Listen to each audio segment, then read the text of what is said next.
Amém. Dados recentes, na Holanda, 1000 templos foram fechados, templos que se tornaram cafeterias e casas de balada, porque as igrejas estão fechando as portas. Berço da Reforma Protestante, um dos berços.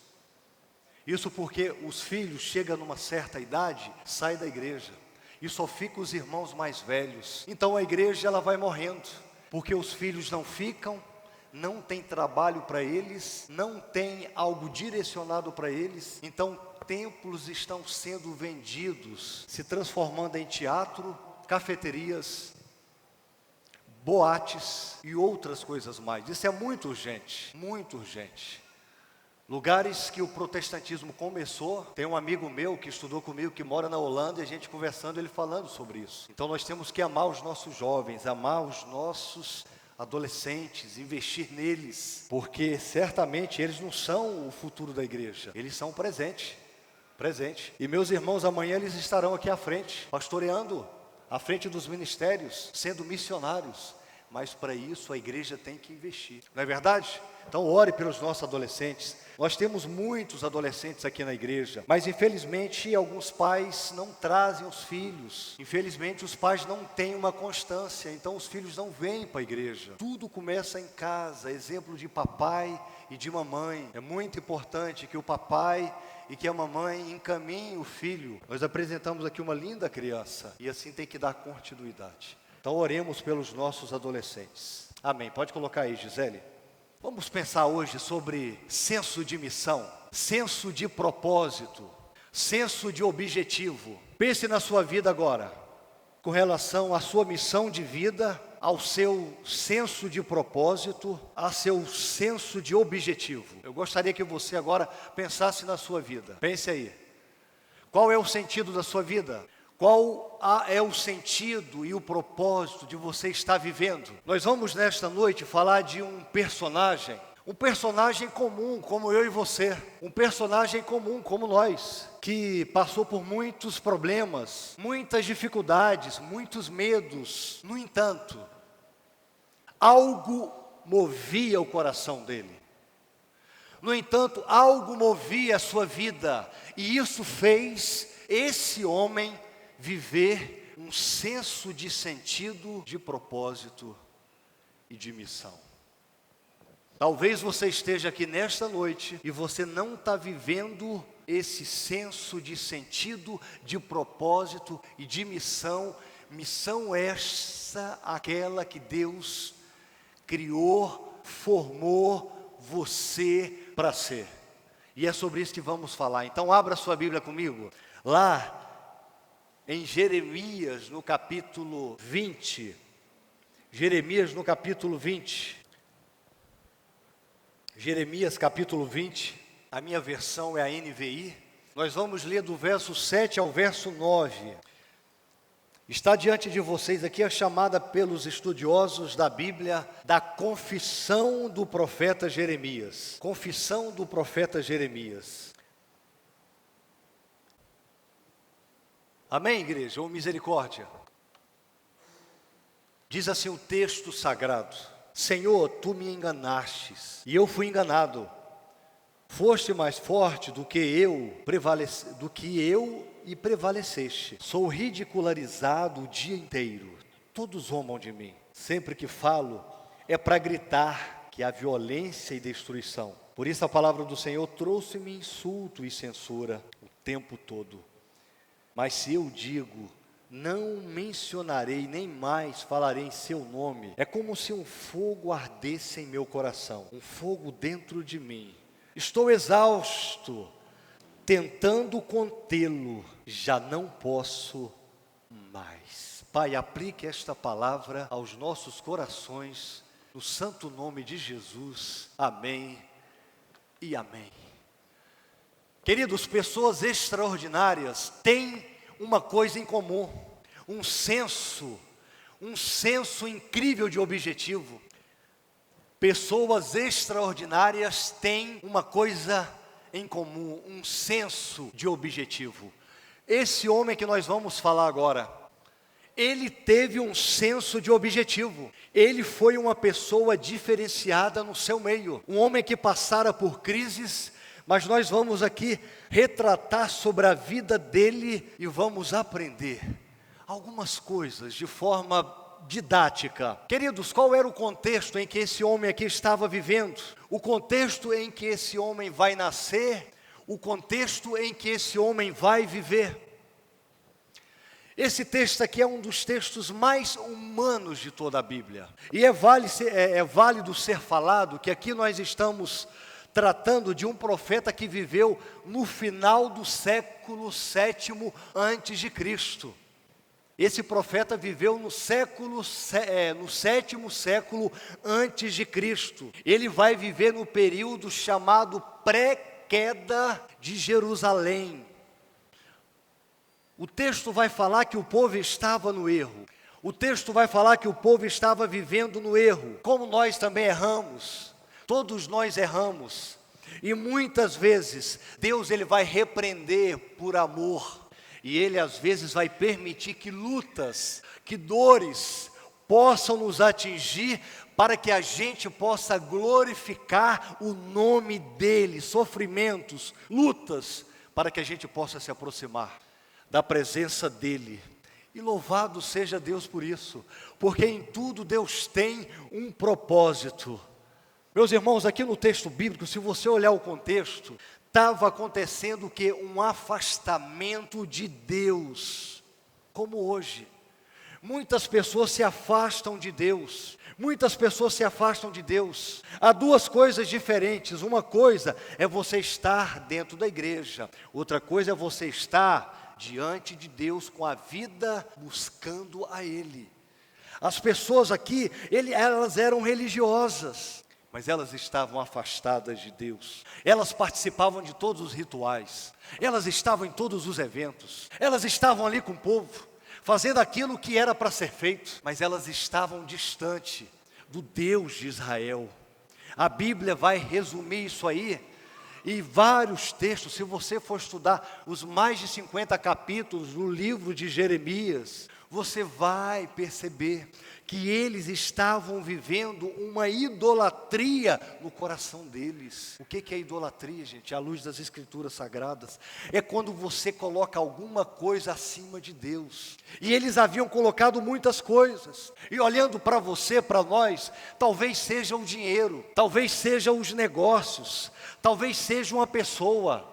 E pasme o que eu vou dizer, talvez até mesmo uma família ou os filhos. Deus, Ele tem que estar em supremacia na vida humana. Família vem depois.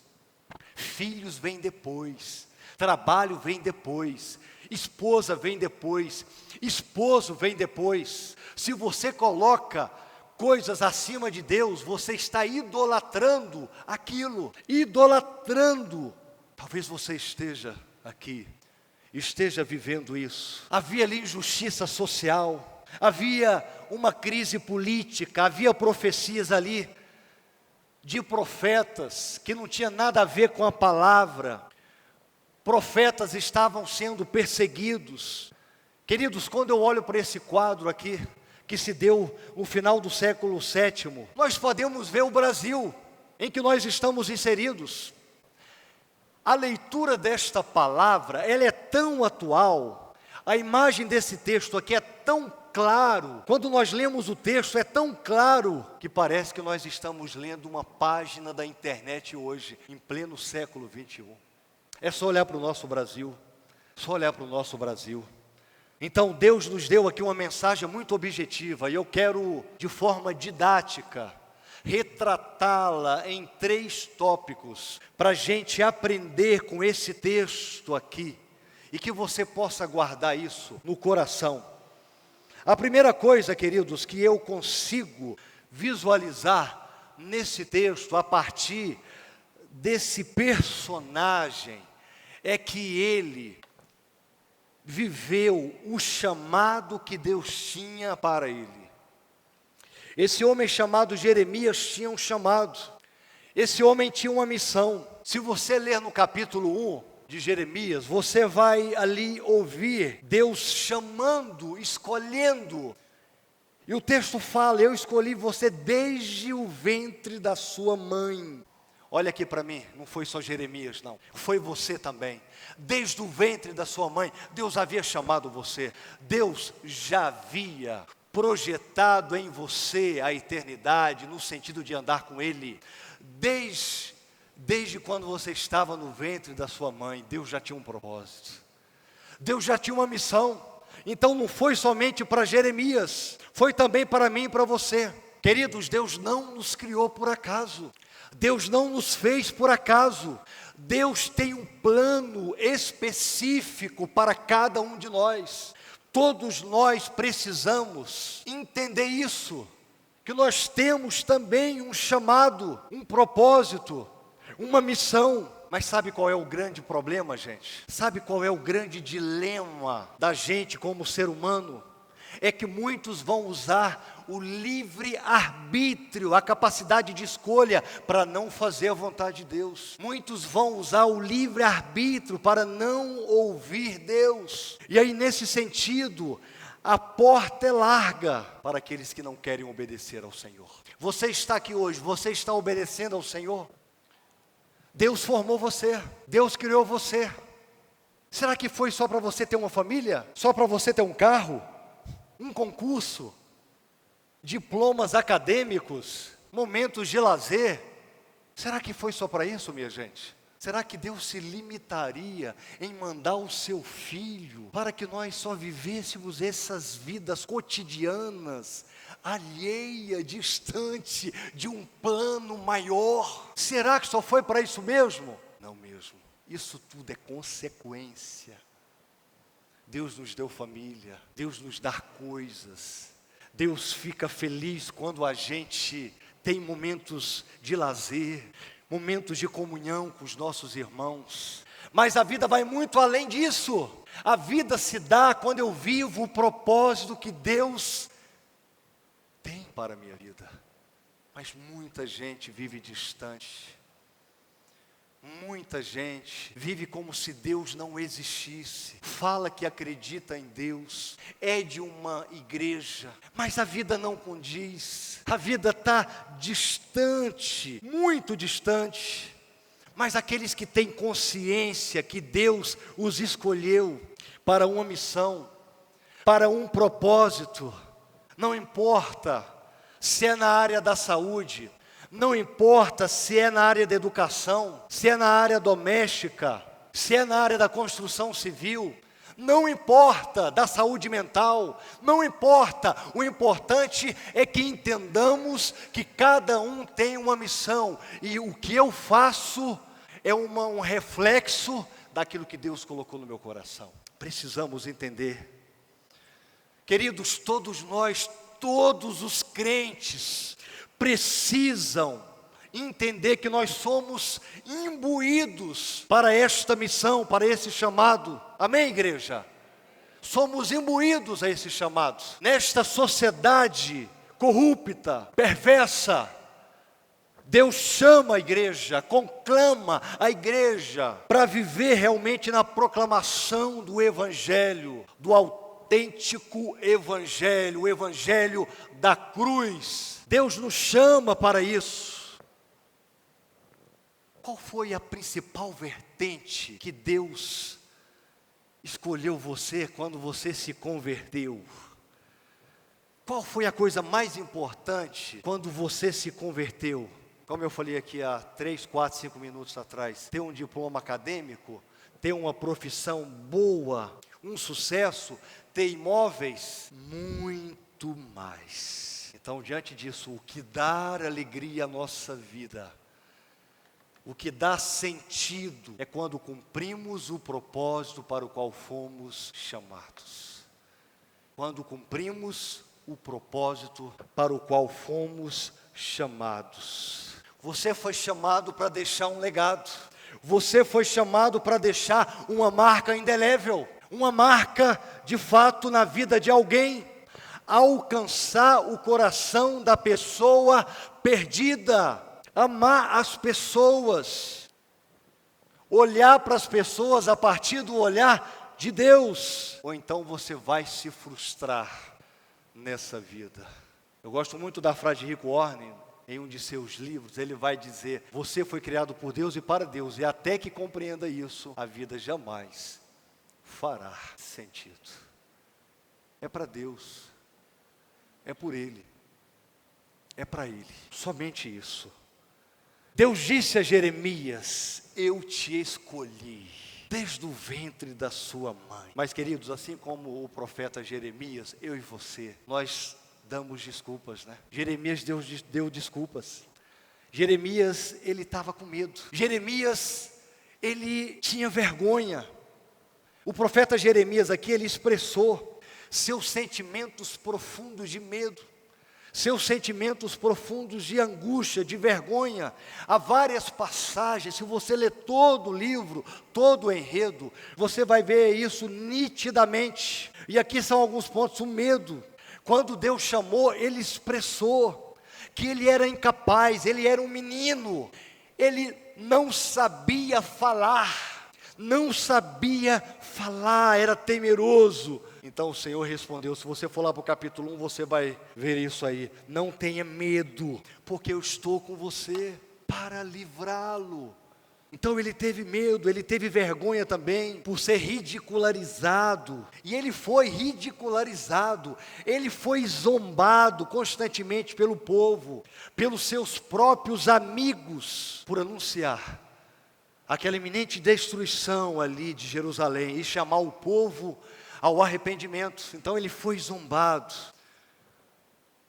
O texto vai dizer, no verso 7 e verso 8 que nós lemos: sou ridicularizado o dia inteiro, todos zombam de mim, sempre que falo é para gritar que há violência e destruição. Por isso a palavra do Senhor trouxe-me insulto o tempo todo. Olha que texto. Jeremias teve que lidar com a solidão. Jeremias aqui teve que lidar com a depressão. Ele lidou com a dor da rejeição, a solidão, de tal forma que a sua vida estava sendo uma angústia, uma tristeza tão forte, que ele desejou não ter nascido. Quantas vezes eu e você não desejamos não ter nascido? Talvez você fale assim: pastor, eu nunca falei isso, mas já desejou. Quando a vida perde o sentido, quando você olha à sua volta e você fala: você está desejando. Você está desejando. Quantas vezes eu desejei não ter nascido? Assim como Jeremias. Essa história aqui retrata a minha vida, retrata a sua vida. Ele teve crise de vocação, ele expressou isso em momentos de desespero. Ele chegou a mencionar: eu não quero mais falar no nome de Deus, eu não quero mais mencionar, está aí no texto, eu não quero mais falar em seu nome. Ele desejou. Verso 9, queridos, esse texto mostra que Jeremias foi um homem muito humano, sentiu o peso da missão, a hostilidade das pessoas, mas mesmo diante de tudo isso, ele continuou a confiar em Deus. Eu te chamei, Jeremias. Fala todo mundo alto aí essa frase, por gentileza. Eu te chamei, Jeremias. Vamos lá. Eu te chamei, Jeremias. Vamos. E agora eu vou dizer para você falar o seu nome. Você vai dizer o seu nome aí. Ninguém vai entender nada, mas é o seu nome. Cada um vai falar o seu nome. Eu te chamei. Tá fraco, gente. Vamos lá, todo mundo. Eu te chamei, Wellington. De novo. Eu te chamei. Assim como Deus escolheu ele, chamou ele, Deus nos chama. É comigo, é com você, é contigo. Há uma missão, há um propósito, precisa acontecer. Está claro, gente? Todos nós temos um propósito, temos uma missão, assim como ele tinha. Deus chamou você também para fazer algo, para ser algo no sentido da evangelização, do discipulado. Olhe para o seu coração, vê o que está ardendo aí. Mas aqui há um outro ponto que eu gostaria de falar com vocês também. O segundo ponto: a missão tem um preço alto. Um preço alto. Assim como tinha para Jeremias. A missão de Jeremias era difícil. Ele vai e tem um dever recebido por Deus de falar. E Deus mandou ele falar: olha, fale em meu nome. que eu vou usar a Babilônia. Eu vou usar a Babilônia como instrumento de disciplina. Fale em meu nome. E se você ler o texto, você vai perceber. Por 70 anos Israel será levado ao cativeiro. Inclusive os governantes, inclusive os sacerdotes. Fale. Gente, vocês acham que essa palavra foi agradável aos ouvidos daquele povo? O que vocês acham? Que essa palavra foi agradável, Alberto? Não foi, né? Foi uma palavra dura. Gente, há um evangelho no Brasil aí sendo comercializado, eu acho que eu posso falar dessa forma, em que profetas estão falando aquilo que o povo quer ouvir, e não o que a Bíblia diz, o que Deus diz. Pessoas estão falando em nome de Deus para massagear o ego de pessoas, e não o que elas precisam ouvir. Se uma igreja começar a pregar promessas, que tudo vai dar certo, que os seus problemas acabaram, essa igreja vai lotar de gente, certamente vai lotar. Mas se uma igreja começar a pregar o evangelho que é renúncia, o evangelho que é cruz, o evangelho que é luta, o evangelho que é batalha espiritual, pouca gente vai entrar nesse barco. Eu falo sempre para alguns líderes, uma coisa é encher a igreja de membros, outra coisa é fazer discípulos de Jesus. Completamente distinto.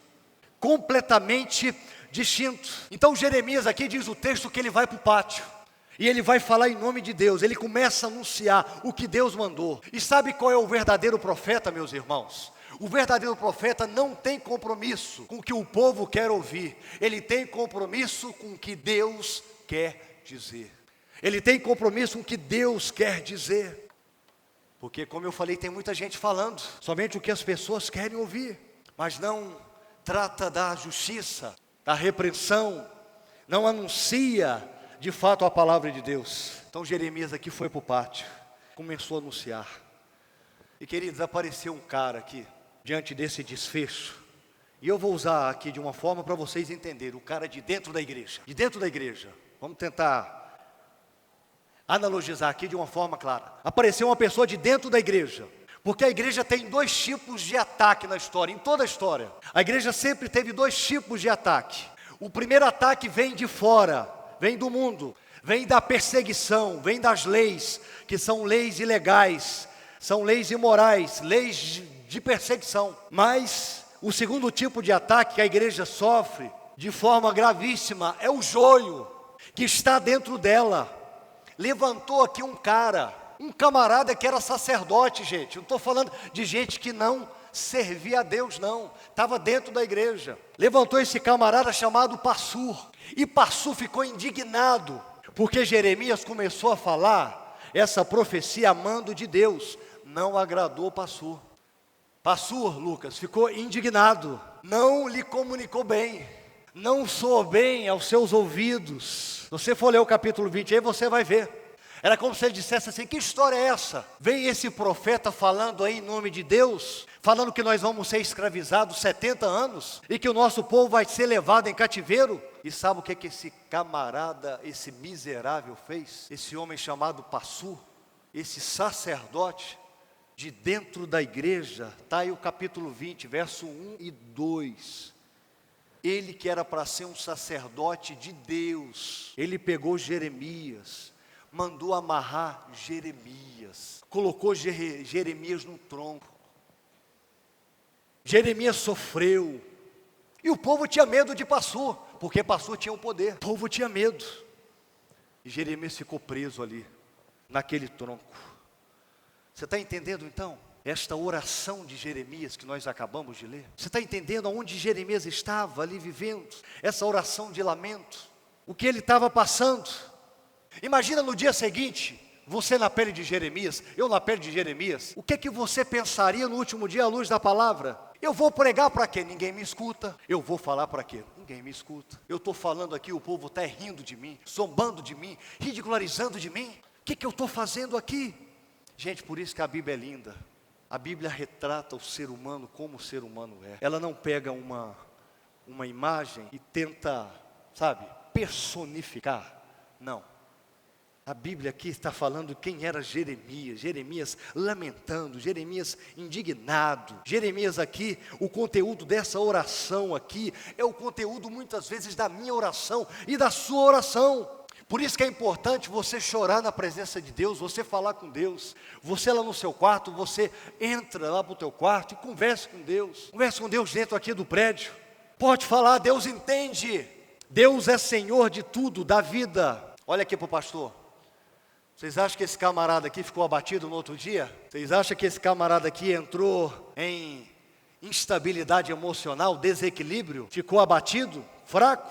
Que nada. No outro dia, ele foi até passou e falou, ó, e tem mais. Deus vai trazer juízo sobre a sua família. Toda a sua família, e vocês serão escravizados e destruídos. Esse era Jeremias, um senso de missão. Queridos, um profeta de Deus fala o que Deus manda. Um profeta de Deus fala o que Deus manda. Um homem de Deus, uma mulher de Deus fala o que Deus manda. E se cumpre. A nossa profecia está aqui, a Bíblia Sagrada. Tudo isso que Jeremias falou, se cumpriu. Tudo isso que Jeremias falou aqui, se cumpriu. A obra de Deus requer coragem. A obra de Deus requer desprendimento. Há um preço alto, não é para qualquer um. Trazendo aqui para nós, nossa igreja está crescendo. Valdir, se os membros e congregados vierem aqui no domingo à noite, não dá aqui para sentar. Porque é um rodízio, vem no domingo, falta 2. Mas tem muita gente chegando. Muita gente querendo ficar na igreja. Estou recebendo pessoas ali na minha sala. Praticamente 99% das pessoas que vão ali falam que querem ficar na igreja. A igreja está crescendo. Mas há um preço a ser pago. De abraçar essas pessoas, de cuidar dessas pessoas, discipular essas pessoas, ensinar essas pessoas, porque amanhã elas vão ensinar outras. Há um preço a ser pago. E aí vem pedras. Toda semana eu recebo pedrada. Pastor tem que fazer isso, pastor tem que fazer aquilo. Mas se eu ouvir todo mundo e não ouvir Deus, eu estarei sendo um profeta de falcatrua. Eu preciso ouvir Deus. Eu preciso estar na sala do trono. Eu preciso estar com a minha leitura da Bíblia todo dia. O meu devocional todo dia. Para ouvir Deus. Para não ouvir vozes, mas ouvir Deus. E se você estiver vivendo a missão, a sua voz vai ser de Deus, vai ser ouvida. Mas se você não estiver vivendo a missão, estiver fora do propósito, é só pedra, é só joio. É passu. Passu está sempre agindo. Passu está sempre agindo. Mesmo que as pedras venham, meus irmãos, temos que avançar. Temos que avançar. Há uma missão.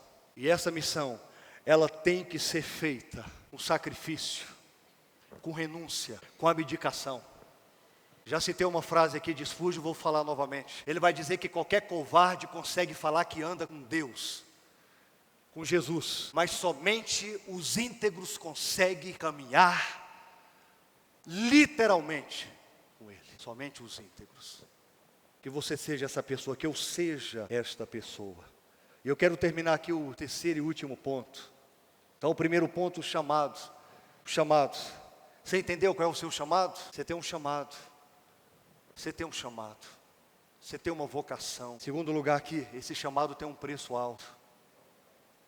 Um preço de renúncia, de mudar a agenda. E aqui, agora, nós vamos entender aqui Jeremias abrindo o coração, falando que está cansado, irmãos. Engraçado que ele amaldiçoa o dia que ele nasceu, Valdir. Ele não amaldiçoa Deus, mas o texto fala que ele amaldiçoa. Eu fui para o hebraico, e essa palavra, ele amaldiçoa o dia em que ele nasceu. Que coisa, né?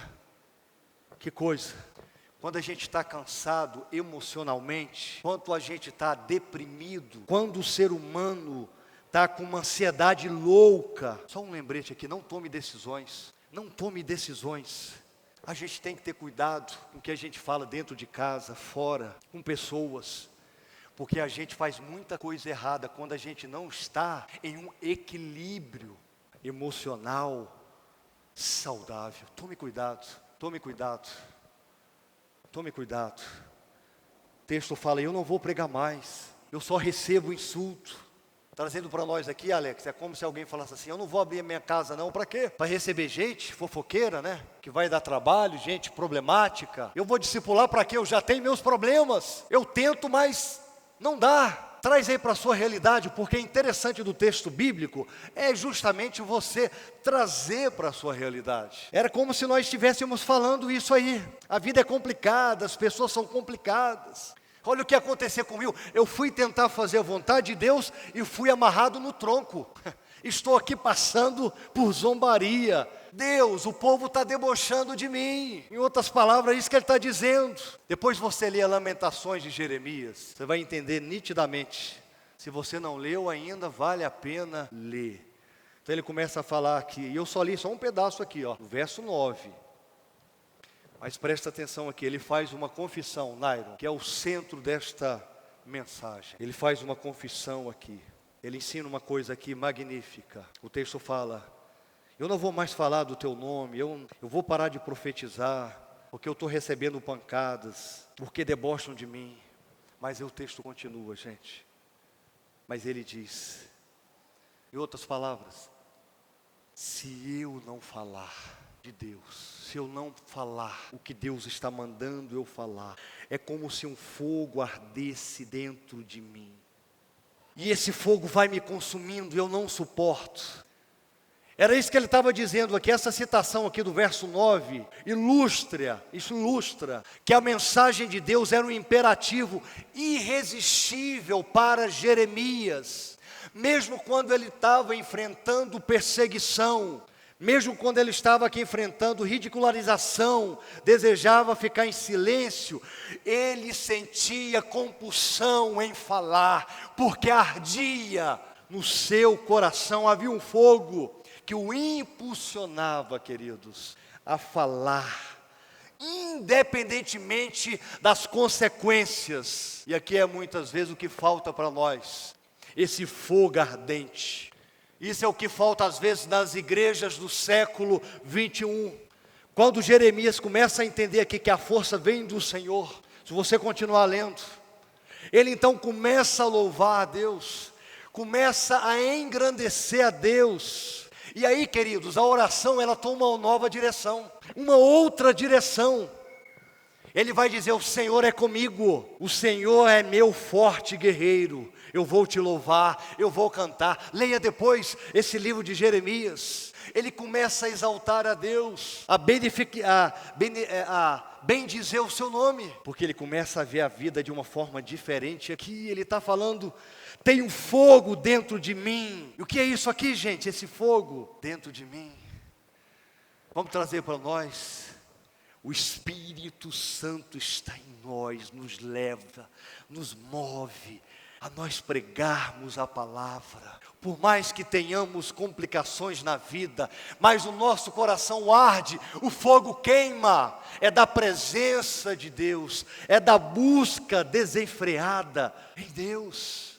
E quando eu falo busca desenfreada em Deus, não é ficar pulando, gritando não, mas é viver para Deus. Caminhar com Deus, porque o fogo do Espírito é a ação dele. Não adianta eu ter o Espírito Santo quando após a minha conversão, mas se eu não busco, se eu não dou vazão para ele, se eu não deixo ele atuar na minha vida, eu vou estar vivendo como uma garrafa vazia, como Lutero falava. Uma coisa é ter o Espírito Santo, outra coisa é estar cheio dele. Lutero fazia esta analogia. Nós temos que estar transbordando com o Espírito Santo, transbordando, de tal forma que meu coração arde, de tal forma que todos os cômodos da minha casa, meu coração, minha vida, são dele. É dele o fogo ardendo, como ardia ali em Jeremias, e fez com que ele vivenciasse tudo aquilo que ele vivenciou, minha gente.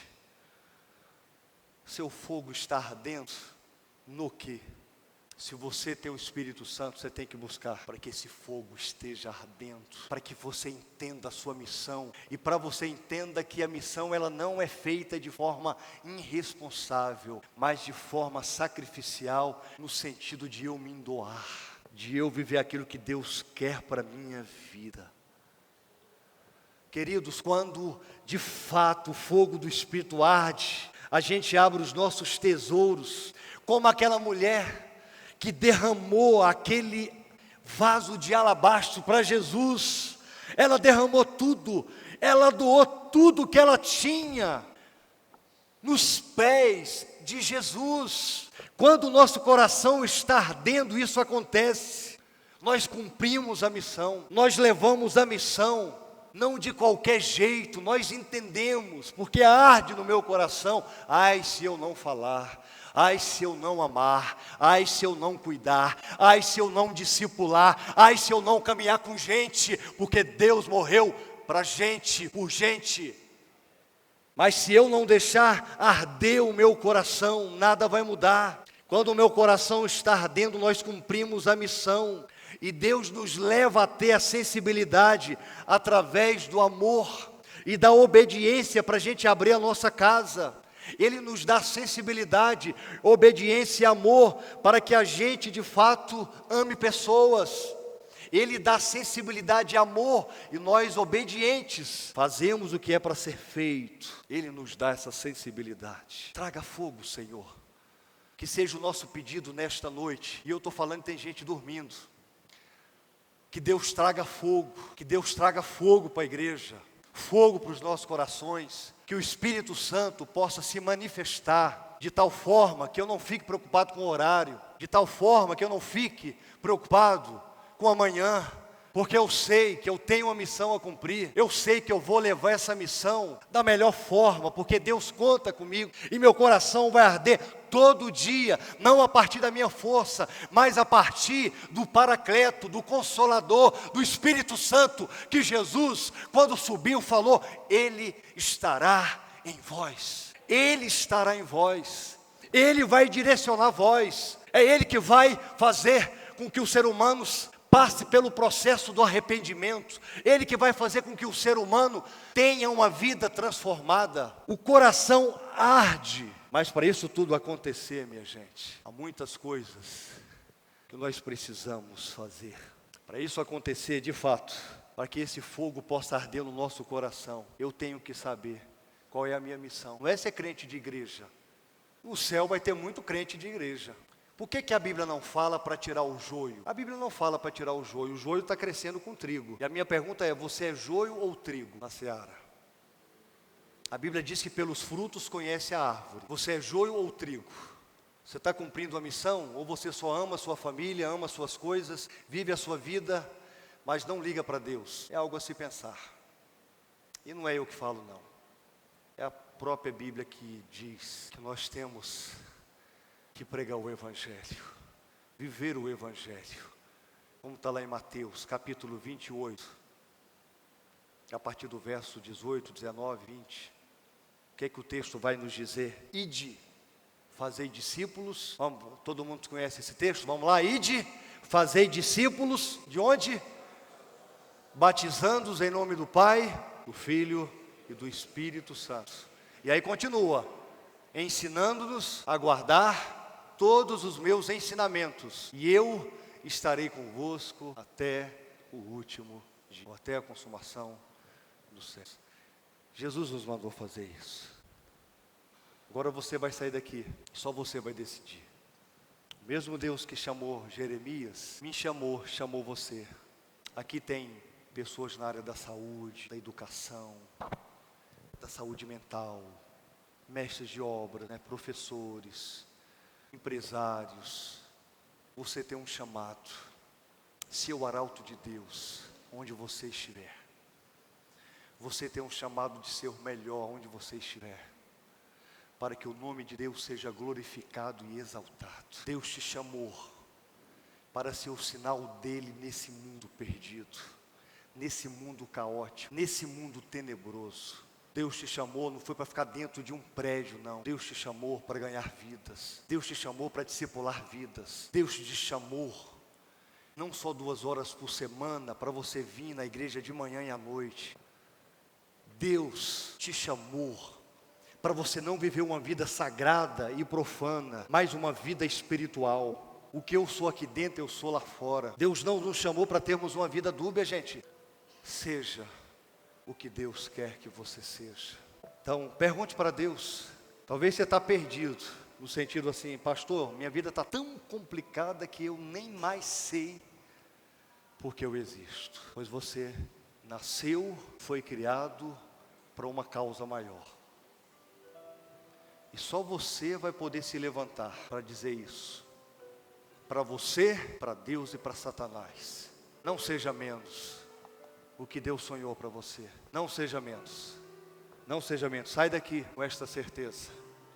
Leia depois Jeremias. Veja o que esse camarada passou. Mas ele tinha um foco. Ele tinha um senso de missão. Ele tinha um propósito. Ele conhecia o Deus que ele servia. Ele lamentou. Resmungou. Palavra de hoje, né? Mas o coração dele ardia. E que seu coração possa arder hoje para se voltar para Deus. Que seu coração possa arder hoje para ser um homem diferente, uma mulher diferente, um pai de família diferente, uma mãe de família diferente, um profissional diferente, um membro diferente de igreja, um discípulo de Jesus. Amém, igreja? Vamos cantar essa canção linda. Essa canção, ela é provocante, ela nos desafia a falar que Deus realmente é sublime, mas muito mais do que palavras, Ele tem que ser sublime no nosso coração, no nosso proceder. Vamos cantar.